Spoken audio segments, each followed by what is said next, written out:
Habang nanonood nga ako, may isi-share lang ako sa inyo. Alam nyo ba yung binder, guys? Yung binder kasi lalagyan na ng photocard. So ako, meron nun, dalawa, bale, buy one take one yan, guys. So ayun na nga, kinuha ko na nga yung binder na lalagyan na ng photocard. And ayun nga po pala, maganda nga po pala ito at tatlo yung makakalagay. Meron isa at dalawa. So buy one take one nga po pala yung yung binder. Kaya binili ko na lang kasi mas mura pa. At ayun nga po pala, dyan ko nga po pala nilalagay yung mga photocard, Beanie, BTS, at marami pang iba.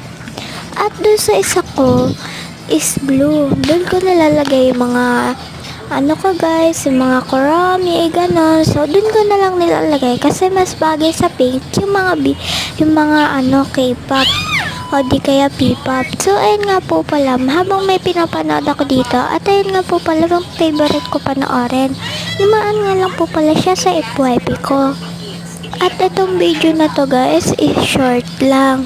Kasi wala pa ako maisip na iba-vlog ko. Kasi hindi pa ako marunong mag-vlog. So, unti-unti pa lang. So, ayun nga po pala guys, nagagandaan nga po pala ako dito sa binder ko at linex-flex ko sa inyo. At ayun nga po pala guys, nagandaan nga po pala ako at pwede nyo rin dalhin sa school o di kaya lagyanan nyo ng pera, ID. So, meron din dyan. Kung gusto nyo o Beanie na Lomo card, pwede nyo lagyan. At yun lang guys. Bye!